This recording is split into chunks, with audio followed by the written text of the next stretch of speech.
Hi guys, and welcome to my channel. To those that are new to my channel, welcome on board and thank you for watching. And to my subscribers, welcome back and thank you. Before we get into it guys, if you like the information that I'm sharing, please don't forget to hit that like button because it inspires me to carry on making more videos. Today we are looking at a very chilling topic, which is the horrors of sharing cabins on cruise ships. So as you can see on this video, I am showcasing one of my cabins that I was staying in on board a cruise ship. Guys, privacy is key, and when you are sharing a cabin on board, forget about privacy. There is no privacy, there is no alone time. You are always with someone 6 to 9 months in that tiny little cabin with you all the time. So that can really be frustrating. You are too close to each other, you see each other's mistakes, and that can cause a lot of drama. It can cause a lot of drama. So on cruise ships, depending on your department, you can be in a cabin with just the two of you, or you can find cabins where there's actually 4 people in there. So yeah, people are bound to fight, not physically, because physically you get fired, but you do clash a lot. So today I'm just going to highlight different types of factors that cause people to clash a lot on cruise ships, different kinds of personalities, cultures. People just simply don't get along, but you have no choice because you have to keep your job. So sometimes you just keep quiet and go on with it, but it tends to cause a lot of unpleasantness. It tends to cause a lot of stress. It tends to really make or break your contract. You might even hate your job. So number one, like I said, the spaces are really small, so there's a lot of chaos in there. If you live with someone who's very clumsy, it's either you are not going to have space to put your own clothes, or you are just going to become somebody's maid who's just going to be picking up that person's clothes, which are just going to be lying all over the cabin. There are people like that who are just simply dirty. They just don't know how to pick up after themselves. A person removes their underwear, dirty underwear, and throws it on the ground, takes over the whole cabin. You don't even have space yourself. Secondly, it's hygiene. Some people are not hygienic at all, guys. They don't even know how to flush a toilet.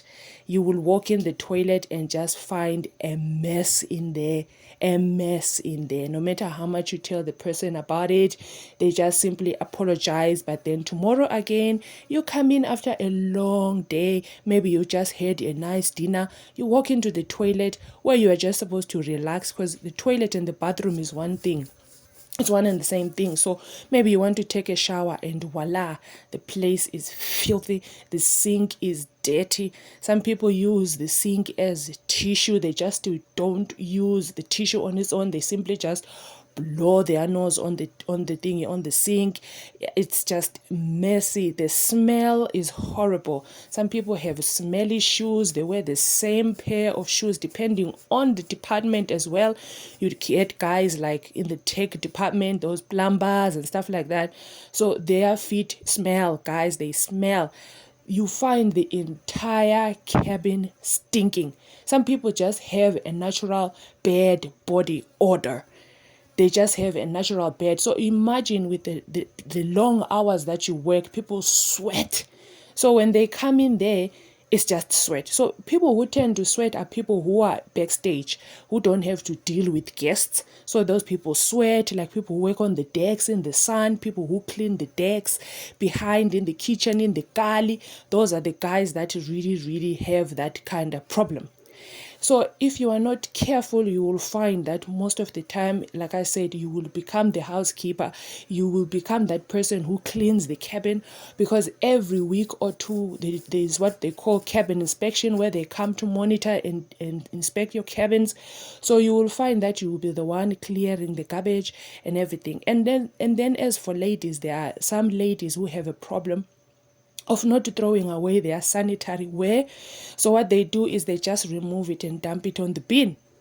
They dump it in the bin. So it can be in the bin, it can be forgotten on the sink, it can be on the floor. You walk in there and voila, there's a pad, sanitary ware lying there on the floor. That can be traumatizing for someone. That can be traumatizing, guys.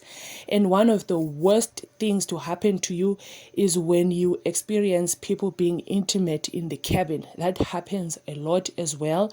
You will find a roommate who brings different types of partners every single day, and they get intimate with you either at night or during the day while you are in the room. While you are in the room, guys, people just start tearing each other up while you are in there. So it can be really traumatizing. You will experience things that you've never ever thought you'll ever experience. Shocking things, people making all the noises you can think of, moaning and groaning, condoms everywhere in the room, in the bathroom.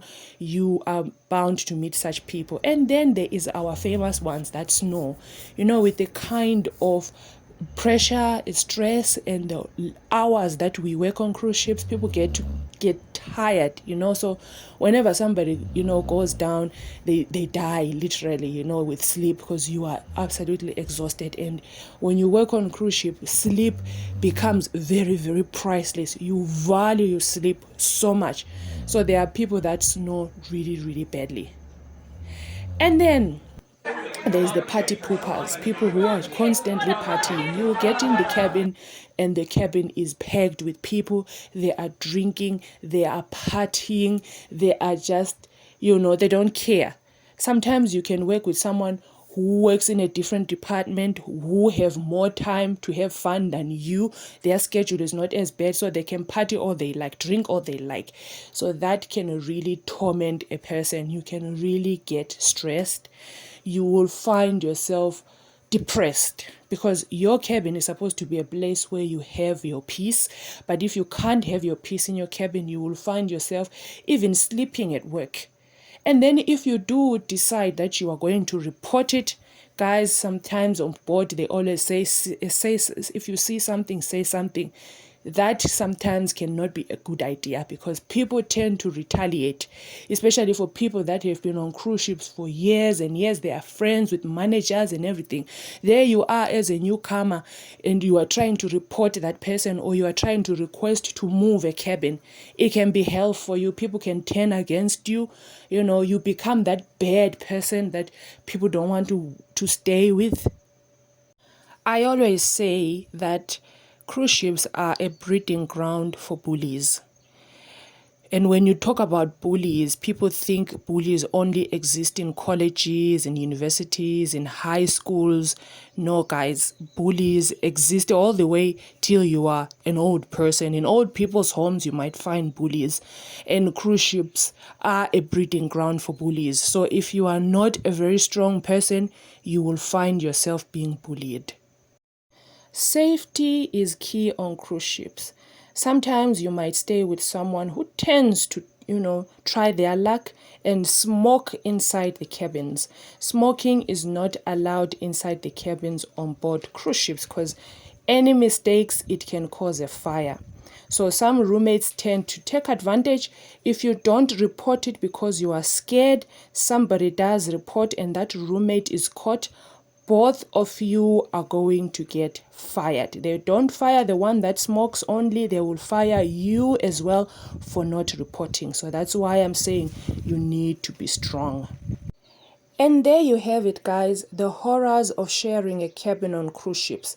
While it's not always a nightmare scenario, it's important to recognize the potential drawbacks and be prepared for the challenges that may arise. As we all know, knowledge is power, and that is what I'm here to share. So you stay informed while you are making decisions on your dream job. So if you've had any experience or tips to share about cabin sharing on cruise ships, please let us know in the comments below. Please don't forget to like and subscribe for more insightful travel discussions.